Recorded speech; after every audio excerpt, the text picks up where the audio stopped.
Hello guys, இன்றைக்கி வீடியோவில் baby corn fry தான் பார்க்க போகிறோம். இது ஏர் ஃப்ரையர் ரெசிபி சீரீஸ் 2. இதுக்கு நான் 1 பேக் ஆஃப் பேபிகார்ன் எடுத்துக்கிறேன்.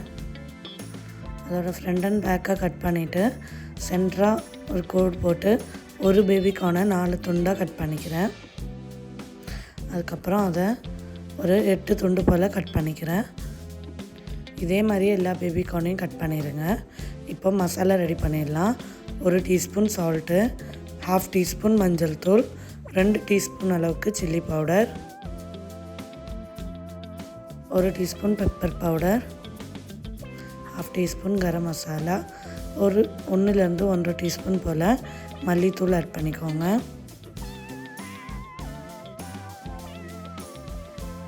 ஒன்றுலேருந்து 1.5 டீஸ்பூன் போல் ஜிஞ்சர் கார்லிக் பேஸ்ட்டை ஆட் பண்ணிக்கிறேன். இது கூடவே ஒரு 2 டேபிள் ஸ்பூன் போல் தயிரையும் ஆட் பண்ணிக்கோங்க. 1 டீஸ்பூன் அரிசி மாவு, 1/2 டீஸ்பூன் கார்ன்ஃப்ளவர் மாவு. இப்போ இது எல்லாத்தையும் ஒன்று படுற மாதிரி நல்லா மிக்ஸ் பண்ணிக்கோங்க. இதில் இப்போது ஒரு 1/2 டேபிள் ஸ்பூன் போல் ஆயில் ஊற்றிக்கலாம். ஆயில் ஊற்றி நல்லா மிக்ஸ் பண்ணிக்கோங்க.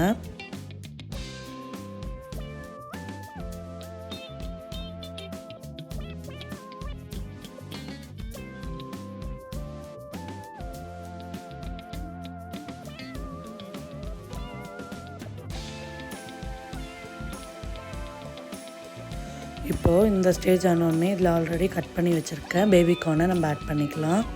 ஆட் பண்ணி எல்லா இடத்துலையும் மசாலா படுற மாதிரி நல்லா கோட் பண்ணி வச்சுக்கோங்க. இப்போது இது ஏர் ஃப்ரையரில் தான் போட்டு ஃப்ரை பண்ண போகிறோம். ஏர் ஃப்ரையரில் சிலிக்கான் மோல்டு வச்சு அது மேலே இதை ஒன்று ஒன்றா அடுக்கிக்கலாம். நம்ம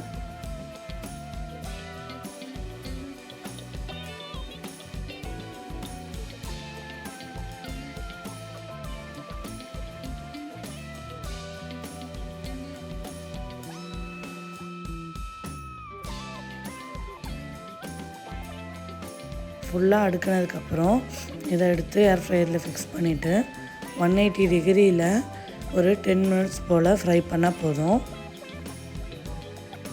ஏர் ஃப்ரையர்லேயே ஃப்ரைஸுக்கான ஆப்ஷன் இருக்கும். அதையும் கிளிக் பண்ணிவிட்டு ஆன் பண்ணிடுங்க. 10 மினிட்ஸ் ஆகிறதுக்குள்ளே நம்மளுக்கு நல்ல கிறிஸ்பியான பேபிகார்ன் ஃப்ரை ரெடி ஆயிரும். 10 மினிட்ஸ் கழித்து எடுத்து பார்த்தா இந்த அளவுக்கு நல்லா கிறிஸ்பியாக இருக்கும் பேபிகார்ன் ஃப்ரை. இதை அப்படியே கூட சாப்பிட்லாம், இல்லைனா இதில் ஏதாவது ரெசிபி கூட நம்ம செஞ்சு சாப்பிட்லாம்.